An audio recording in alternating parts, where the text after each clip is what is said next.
Hey, welcome back to Trust or Rust. Today is day 3 of our 4-day show here at Worthington Park. This is a show put on by the Puget Sound Antique Tractor and Machinery Association. After 2 days of talking, I'm starting to get a little tongue-tied. Anyway, today we're going to walk the engine field real quick, highlight some stuff, and then we're going to finish off with the Minneapolis Molines. That is what is being featured this year. So let's get started. First, I'm going to start with lawnmowers. That's how you're going to get kids involved and get them, I don't know, help them find an interest or help them find a way to get into being involved at the show. A lot of kids, you know, for us, you got to be, well, you got to take a driver's test here at the showgrounds to be able to drive a tractor, which is not a big deal, but you have to be able to reach controls. And if you're 8 years old, 10 years old, you may not be able to reach all the controls on all these different models of tractors or whatever you may have. So definitely lawnmowers are a great start. Cheap, affordable, and they fit in a small place. The kids can learn to work on them, learn some skills, mechanical abilities, problem solving, and it's good for their self-esteem. All right, let's start here. We only got a few Masseys. We got down the hole where the tractor pullers are. There's a bunch of other tractors, including Masseys, but right here, got a beautiful 44, the 6, 44-6. That's the model. Nice original 44. Ferguson and another Massey. Over here you got the off brands. You got a couple, a Co-op, a Cockshut. Here's a case that's out of place. An Earthmaster, a rare Shepherd Diesel. I looked at this last year. Here we go, 1949 SD3. So it's a 3-cylinder diesel, 213 cubic inch, weighs 4,200 pounds. Total production of 1,441 tractors built, and it was sold to a farm near Soap Lake, Washington, which I don't know, that's probably 6 hours away from here on the other side of the Cascade Mountain Range. We got a couple of interesting ones. Looks like a homemade deal. KW, isn't that a Kinworth? I don't think the tractor's lined up yet. Yeah, the radiator and frame are a 1920 to 24 Kinworth truck. They put a 1940 or 46 Jeep flathead 4-cylinder in it.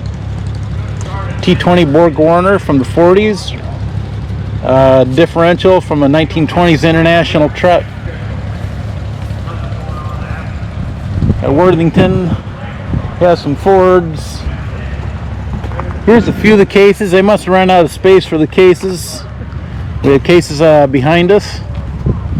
I don't know if anybody of you've seen these. I believe they're German.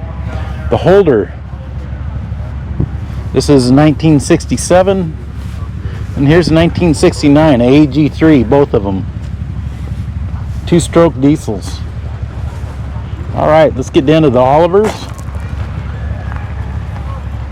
Here's a 550 that was on my grandparents' farm at my uncle's restored. One of the videos here recently that I released, we're talking about the 770 on my grandparents' farm. Well, this is the 550 that never left the farm. And here is the other 770. Now, my dad didn't bring, that I'm aware of, he didn't bring his 770, but this is the one that my granddad used to pull with that I was talking about in that other video. He would take this grill off and they'd stack weights all the way up to here to help keep the front end down. And the horn I talked about, if you remember right, I was talking in that video. Here are the holes for the horn. 2 there, 3 here. That's where that air horn used to sit. No longer there. 1955 Oliver. This has got that Cummins swap that we see in the tractor pull videos. 77 Standard. 1850.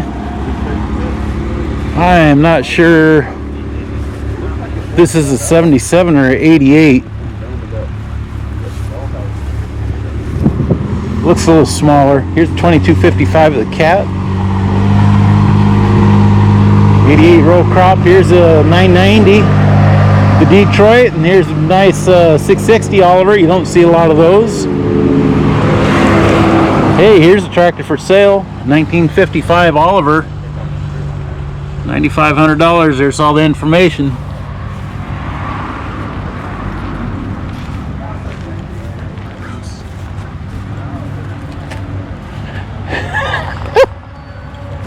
Dirty bugger. Here's my friend Zach. How you doing? Good. How are you doing? Good. See ya. Him and his dad's right over here, Tom. They snuck up on us. Kind of gave up on them. All right, let's continue looking. We'll talk to them later. The crawler, Oliver 60, Oliver 55. Here's an industrial Oliver. If you haven't seen many of these, this is the 1850 Oliver with a hydraulic front assist. Got a high crop 1600. Here's a standard front end Oliver 770. Nice little 66. Here's a straight Oliver 99, not a super. So that's got the, was that the Waukesha? Correct me if I'm wrong. 70. Yeah, there's some nice equipment. Here's another Detroit tractor. 1950 Oliver with the front wheel assist, and then another Super 99. Oop, not another, but we have the 990, which is a newer version of the Super 99 at the Detroit. Oh, almost forgot. A nice little Oliver 44 that was local to this area, and then a little town and country Oliver 75 lawnmower. All right. Ignore those. We'll come back to that. Let's get over here to the John Deeres and the trucks. All right, we got this big, beautiful Peterbilt. Let's get a better shot of the grill. There's no information on it, and I am not good with trucks as far as models and years. I believe this is a early 60s, definitely a Peterbilt. And this space here tomorrow, trucks don't normally park here. They're down in another area. Check this out. Kinworth. Can you read that? V12. I'm sure if you're in trucks, you may have seen pictures of this one, or you've seen it at some shows. It's definitely been around. And here's a nice Peterbilt. I like the color scheme on this. I love the radiator. That's just cool. All right, let's go see some of my favorite tractors for John Deere's, or models that I like. Well, first off, this 50 John Deere with the cultivators. Oh wow, it's for sale too. It is a nice original shape, and it's for sale, $2,500. Ooh. That's tempting. I don't have a John Deere tractor in my collection. I got 2 John Deere plows, and that's about it. It's a beautiful 730. I like these, but I'm more of a John Deere 7720. I know it's an upgraded version. It's pretty much the same, but and it's got the row crop front end. Most of the time I like row crop front ends, but I think I like them better with the standard on that model. Here's some you don't see very often. 730 diesel high crop. Beautiful paint work on this. Wow, there's a few 50s here. Don't normally see a lot of John Deere 50s. John Deere H's, I've always appreciated those. I love the front wheels on them. This nice small tractor, if you don't have a lot of shop space or a garage, that'll fit in a little shed.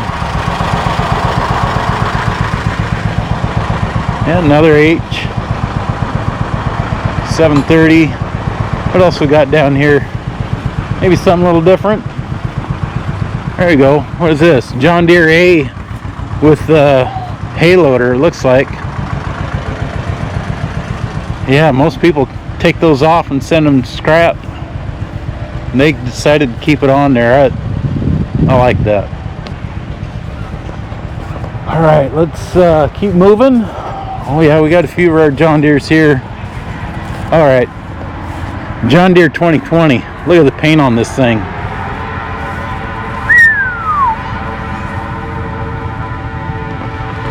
It may not be something I collect, but that is clean. But here's something I would like. H high crop.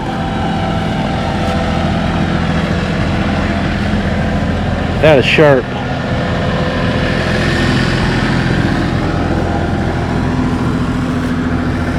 Here's something you don't see every day. John Deere 420 high crop. Another beautiful restoration.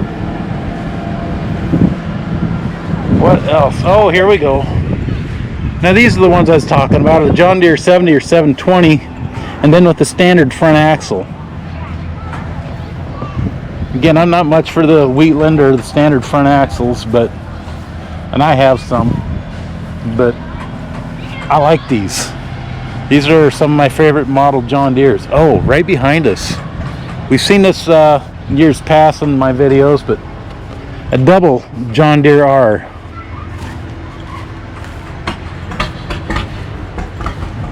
Hooked in tandem. Take a look at this down here. Tied into the back there. It's where it pivots. Welded to a homemade drawbar or support brace. And ties in up front. For the most part, controls are somewhat missing, but could be put back in if you wanted to. They didn't butcher it. Imagine looking all the way up front to see where you're going. All right, here's something that's cute. A John Deere Orchard AOS 1937. He's had this tractor for years. Now we're going to go take a look at something you don't see very often, or very many shows, and we used to have two of them till the gentleman passed away. I believe it was almost a year ago. He had two of these, and we're going to walk into the John Deere building in back, and we're going to take a look at it. No, it's not the spreader, it's not the corn planter or the sickle mower. It's this Waterloo boy. If I remember the story correctly, Ken, the gentleman that used to own this, and he's passed, his dad had a dealership, and this was sitting at the back of the dealership, in the back of the lot. And I remember how he became to acquire it, but Ken ended up getting this from his dad and then restored it. And then Ken ended up with another one. Different year, I think, yeah, this is 22.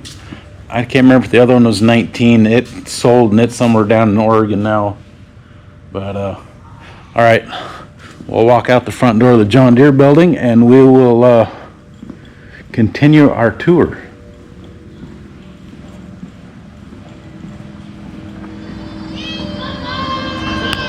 This here is our local school, Meridian School District. That is the FFA food trailer. It's not open right now as it's just after 9 o'clock. Show's just getting going. Here's the threshing area. Got a couple case threshing machines. Got wagons out here. Yeah. Everything's nice and dry. Yeah, here's take a look at this. This case has been restored a little while, but still looks good. A little dusty from being here and all the dust and chaff from thrashing, but there she is set up. They just got to back her up, put tension on the belt, and go to work. All right, we're getting into the Chelmer area. Beautiful D15. A D17 diesel. Chelmer's 160. I like the size of this tractor. I think they look good with that hood and grill on there. All right, I don't remember the name of the model of this, but it is a big beast. Here's something a little different. It's Chelmer's Model B tractomotive, built 1949, so it's kind of a little miniature front end version. Oh, here's a Chelmer's G for sale. There you go, there's the information. 185, that's a pulling tractor. It's a D21, that's a pulling tractor. Here's a Wheatland D17 diesel. Got the full crown fenders on it. At one point he had the gas, propane, and diesel, and he still might, but he just didn't bring as many out. This is, some of these are all owned by the same person, of course, Bob Vanderplug. He has Meridian Equipment. But this is another D21. This is the first tractor in Whatcom County over 100 horsepower.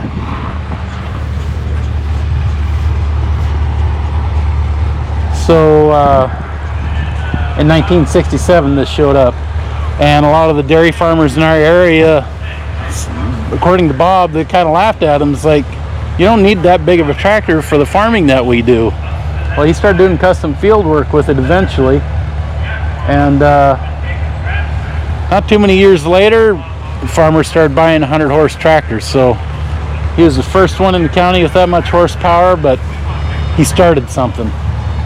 All right, Twitchy. I had Twitchy parked there, but tractor pulling starts early today. So I left it down in the hole with the other pullers. It's nicely restored, nice original, WC unstyled, gorgeous little Alice B. And somebody took the time to clean this WD up, put a little shine juice on there. Looks good. And then somebody's version of a miniature D21 with the Wisconsin V4. Okay, how are we doing so far? Got to keep moving. Here's an Oliver crawler with a 6-cylinder. Got a Cletrac 20, 1934. And then another Cletrac or an Oliver, very small. Don't know what model that is, but I like it. All right, we're in cases. Like I said, they split the case field. Turned out to be more than they thought. Case 500, DC4 and an S. Okay, we're going to get into the farmals next. A Cub. I don't know if this was originally a demonstrator or not, but it is partly white. Hey, there's Krusty, my Farmall H. Here's an old dealer sign.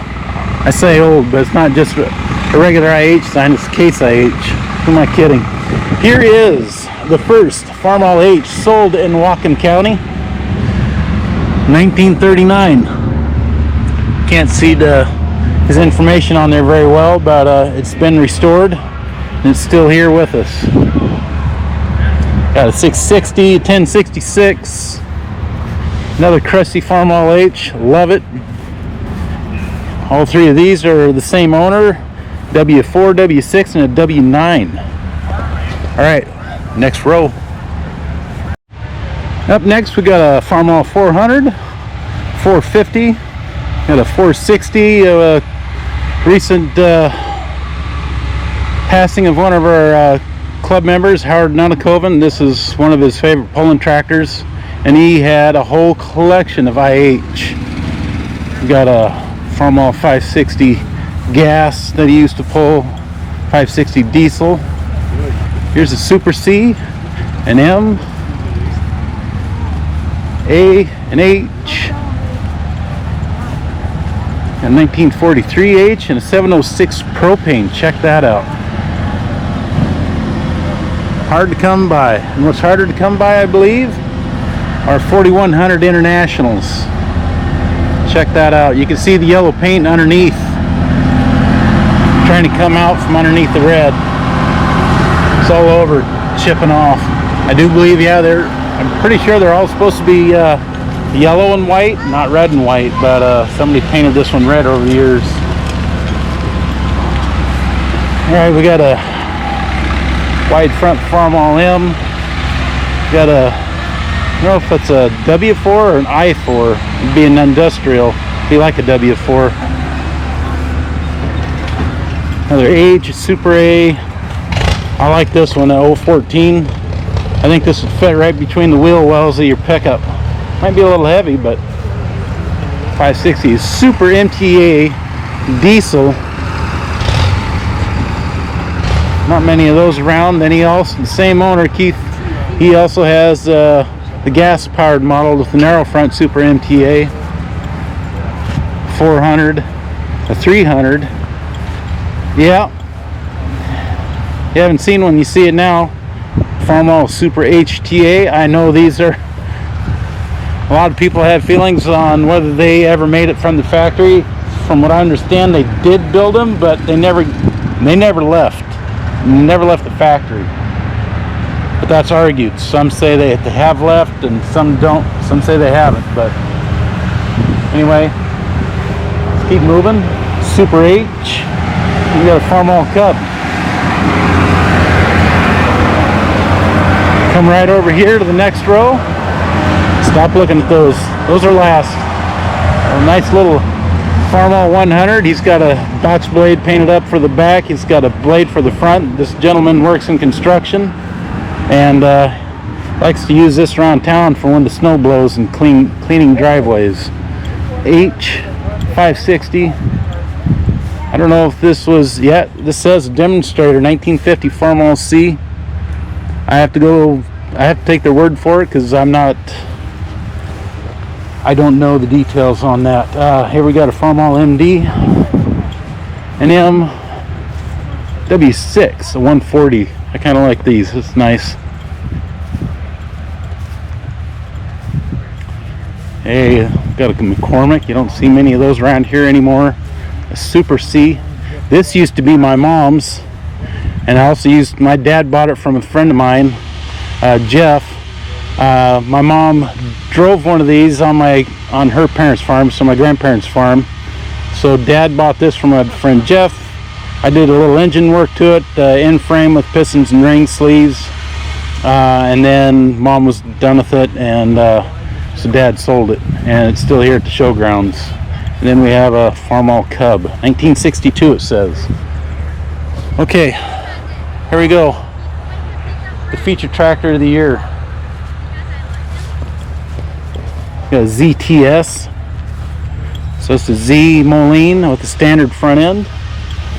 This is a little different. This is a military Z according to the hood work. It's got different front rims on it, very wide. The rear centers, I haven't seen those before, so I'm not sure what they're off of. They almost look like a U center, but that wouldn't fit on a Z axle. So anyway, here's the number, U.S. Army 870283, I believe, and then PE 361. So for you military people that know what those numbers mean, let me know down in the comments. That's kind of neat, just that it's military. Here, you can still see, here's the green right there coming out from underneath it. At least 2 yellows, maybe 3 layers of paint. There's the green, there's the green. It's bleeding green, guys. GB Diesel.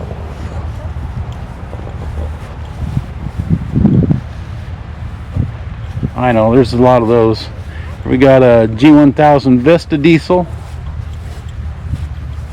RTE, custom manifold, dual stacks.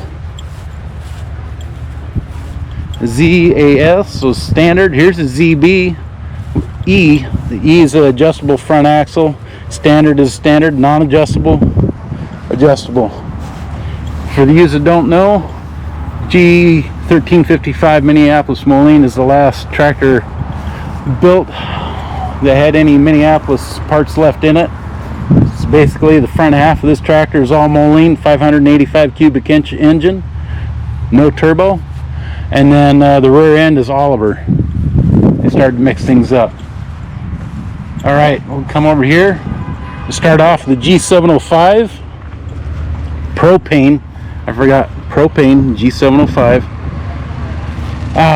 This is my G705. I did the video on and cleaning her up. It looks like somebody was up there playing with it and turned my wheels. That's okay. I hope they had fun. Got a G6. We saw this pulling. He's put a turbo on this, and before that, this used to have a cab on it, and somebody took the fuel tank off, moved the control panel forward, and now it's kind of like a Vista. So the guy that owns it now took the cab off, got it running, and then decided to put a turbo on it. The thing smokes quite a bit though. It's tired and worn out. Here's my GTB diesel, my GTB Moline with the loader. It's the one with the great big hole in the bottom of the casting. A U302. What is this, a 445? Oh, 5-star gas, and it's for sale. 3,000 bucks. Oh, so is this U302. It's for sale. Same person selling it, 5,500. All right, let's keep moving. Here is a halfway restored M5. They have the sheet metal for it, but the restoration never got finished. They got everything cleaned up and painted, and it's been painted for years. Also for sale, 5,000. They do have sheet metal again, not painted. Got a G1350, G950 propane. I know a lot of you guys like propane, so there's your propane tank. Got good rubber. The 1350's got weather check rubber. I know they farm with both of these. Take a peek inside the cab. There you go. Dual PTO, 1000N 540, dual remotes, no 3-point. The 950 here, same thing, dual PTO, 1000 and 540, and dual remotes. Got the Road King seat in this one. Still has a little padding left. There you go. RTI, and so this is an industrial model of the R. And this, from what I understand, used to belong to the city of Sumas.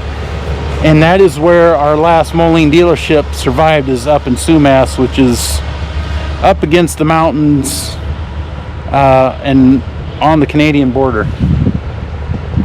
ZTS. Nice looking original. I love originals. That's why I keep saying it, I guess. We got our Minneapolis threshing machine. This belongs to the Northwest chapter of Prairie Gold, which we're not very active, but here we are anyway. This one gets stored here on the showgrounds. It does need a couple things to be able to work, but would work.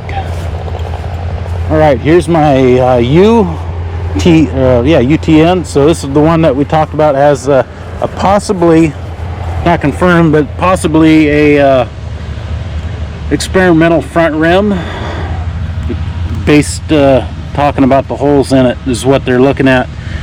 It was on the Minneapolis Moline Collectors Incorporated calendar this year. Again, this is one of 354 built. This started 50, it went to 52. This is serial number 1 in 1951 and was used on Del Monte Farms in eastern Washington. Been around, you've seen Grandpa.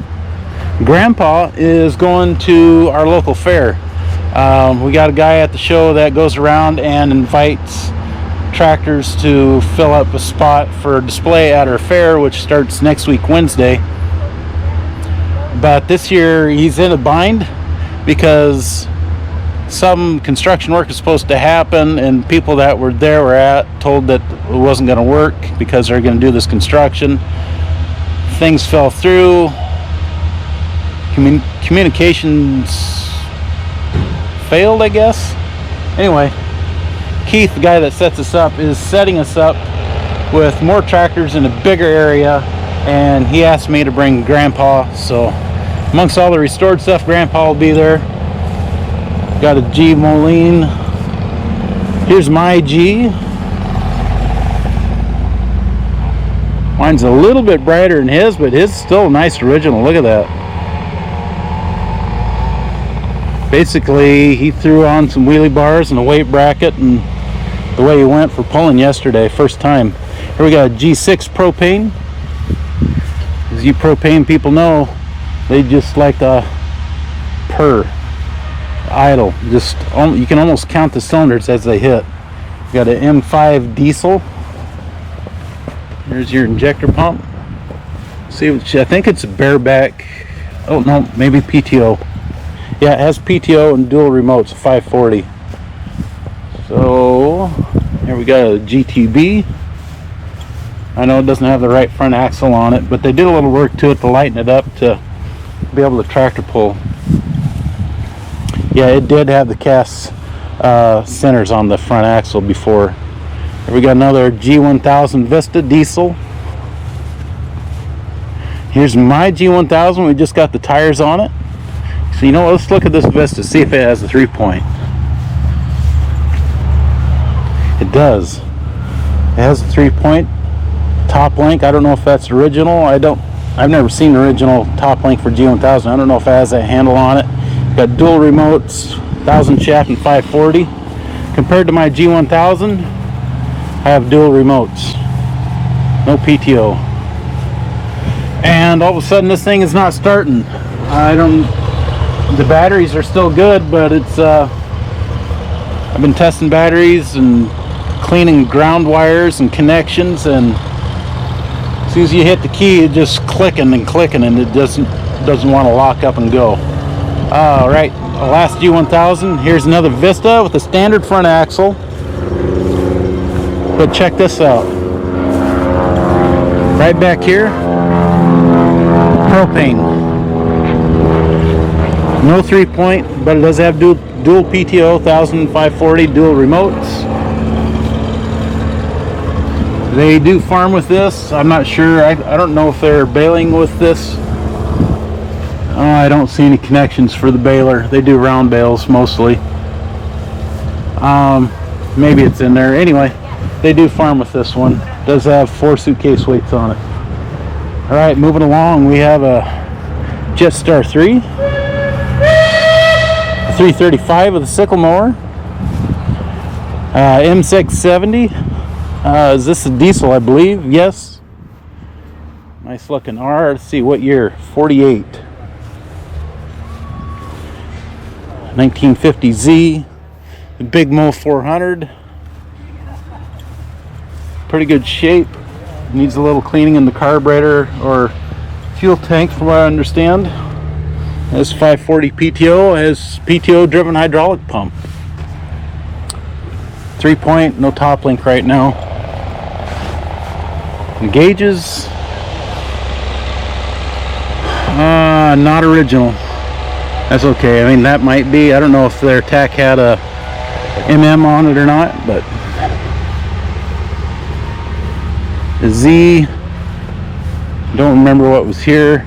Here's my ZAN. Here's the 42Z that we got started in the marathon, amongst a few of the others we just looked at on steel. Now the Jetstar 3 with a loader. Here we have a unitractor. I don't know if this runs. It's always here at the club, so I don't know what the story is on it. I haven't talked to anybody. Here's a gorgeous U on propane. It's an earlier version with the red face. Flat glass for the headlights. Bullet muffler.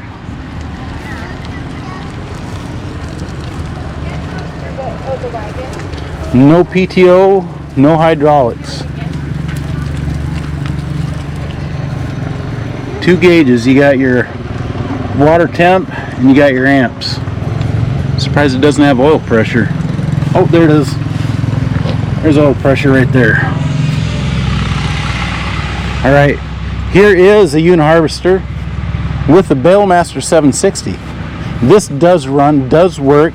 They occasionally use it just to keep things moving. Here we got a Uni Diesel. This is, I believe, one of those that's supposed to have gone to Turkey and come back, or never got shipped, I should say. Here's my 51R. Here's my 49R. We've talked about these. Here's the other 49R. So again, these two, this is the closest these two have been since I've owned them, even. This is the last 3 digits are both 1949. Last 3 digits again of mine are 064. This is 069. This one needs some work yet. And mine, I think, needs a new battery. It quit on me.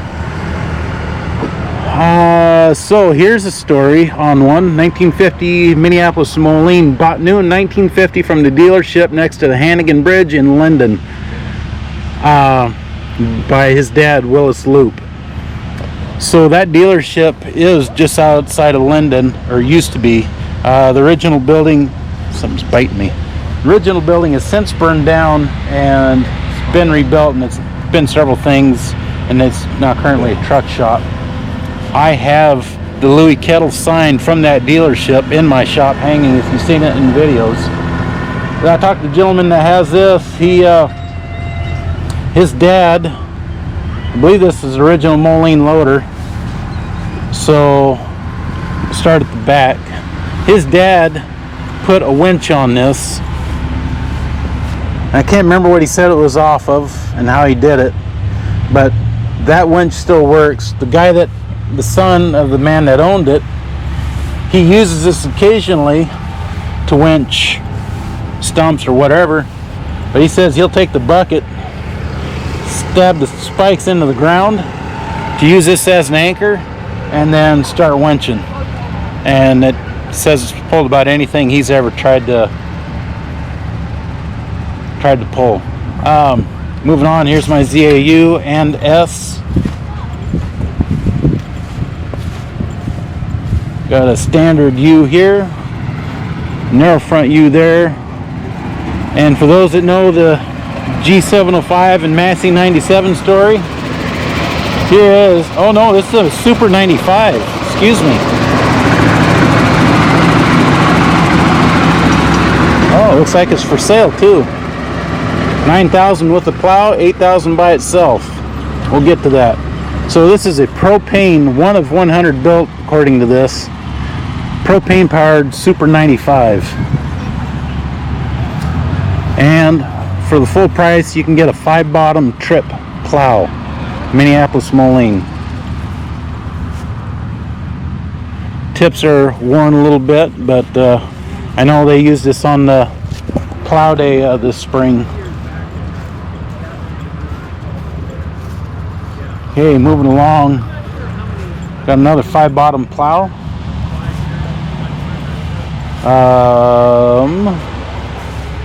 This is hydraulic. The sign is not an original. About 10-11 years ago, we got together as a group of Moline collectors, the Northwest chapter of the Prairie Gold Rush, and some of the guys had these laser cut out. This one ended up getting painted and the stickers applied, and uses the plow as a mount when it comes to the show. It's only one Moline mower here. It's the 112 Hydro, not the right colors. Here you got an engine for sale, no price. This is a Minneapolis Moline. And we got a few, I believe that'd be a 403 cubic inch stationary. Got an MM Twin City, so that's around 1935. Big 6-cylinder. Here's a MM H800 HD power unit. Tractor pullers love to get those. Farmers love to use them in on water pumps for irrigation. And also, that one comes with turbo. Alright, moving on. We've got a Moline hay rake over there. But here we have consecutive serial numbers of 1939 model GT. Got consecutive, and one came on steel and the other one came on rubber. And these are both owned by Eddie Hadler down out of Tacoma. I'm not sure which one is the first one off the line, but where's the serial number? So you got 160290 GT. Better look at the hay rake. Both of these G's are beautifully restored. 89. 160289. The other one was 90. So this was first, that was second. Which is also a good chance that they both came off the assembly line the same day, similar to my 2Rs, which are 5 apart. So that's why we're not going to be at home. Then right here we have a Minneapolis Moline with BF and sickle mower. They still use this, the family does. That's same family owns this, the rake, the plow, the lawnmower, and several others. One of the 1350 and one of the Vista G1000s. Alright, we're gonna get a little more on the rare side. Don't look at that. Here we have this has been restored for 4 days. A Jetstar 2 diesel. Standard front end, 3-point. This thing is slick. So according to this, originally purchased in 1963 by Jack and Lauren Lamoureux from Sumas Garage in Sumas, Washington. George Hesselgrave was the owner of Sumas Garage. They were, I believe they bought out the Moline dealer off the Hannigan in Linden from Kettle, and then he moved it out to Sumas, which is about 20 minutes away. So anyway, somehow a friend of mine's dad got a hold of this, and Bill, the son of Jack and Lauren, bought it and just finished restoring it in time for our show. And it starts right up. He rebuilt, I know he at least rebuilt the seat. He's worked on hydraulics. This thing is better than new. I know the seat sits funny, but as soon as he sits down in it, it sits down and levels right out. It is wonderful. Okay, the same gentleman owns this piece right here. Bill also owns this NTX. This was built for the U.S. Navy. Does he give a year? He does not have a year on it. But he does give the contract numbers and the registration numbers right there, so you can screenshot that if you want to look that up. He does have, I think one of these extinguishers is a Navy extinguisher. I don't think it's this one. I think the one on the other side is the correct one. But they'll drive this to the parade. It's a nice little unit. This has been restored for several years. So I don't know if these are the original numbers that came with this Jeep B14 and then the V-Star 86 2Q MT. If you're, again, military and you know what that is, leave it down in the comments. Here's your Minneapolis Moline tag, USA 56702. I thought he said one of these was Navy, had the Navy insignia on the bottle. Maybe he just found a matching pair, put it on, and left the Navy one at home. I'm not sure. So, anyway, and our area dealers. Again, we had, let me open that, get rid of the glare.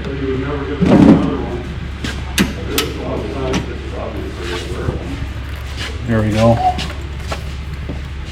We had one in Ferndale, Blaine, Mount Vernon. That's a Twin City dealership there.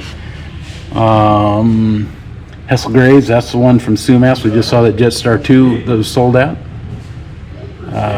You have this S&D Implement Company on Route 2. I don't know where that is because no longer by routes. It's all by road numbers. And this is the Kettle Tractor Company that was just outside of London, just down the hill. And then another dealer, Moline dealer in Burlington, Washington. About 45 minutes from here, an hour maybe. So, well, that's it. I don't know how quick a tour that was.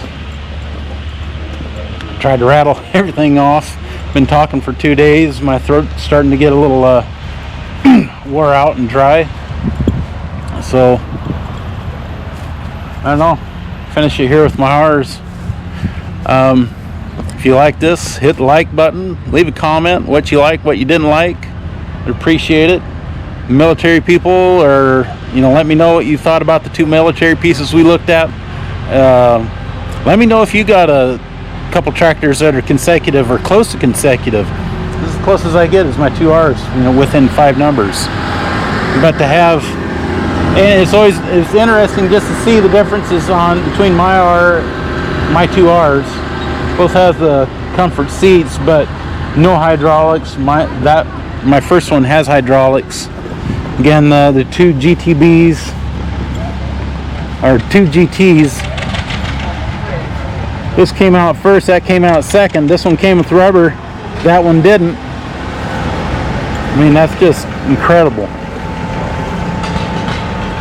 Yeah, here he even shows him pulling it just for fun, not competitive, but for fun in 2014. That's the one behind us with rubber.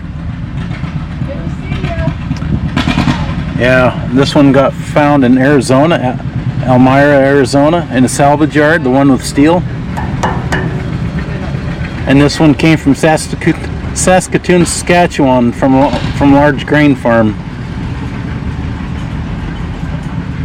Man, and look, I mean, these, that's steel, but that, you get the idea that these 2 could have been consecutive. And depending on how they got loaded on the train or on trucks, they got split. In my case, I think my 2Rs probably both came to Washington or Oregon area and kind of stayed together. A couple hundred miles apart, but here they are now. So, well, that's it for this tour this year, 2025 at Burthison Park for our show. Appreciate you watching, and we'll see you in the next one. Thanks. Bye.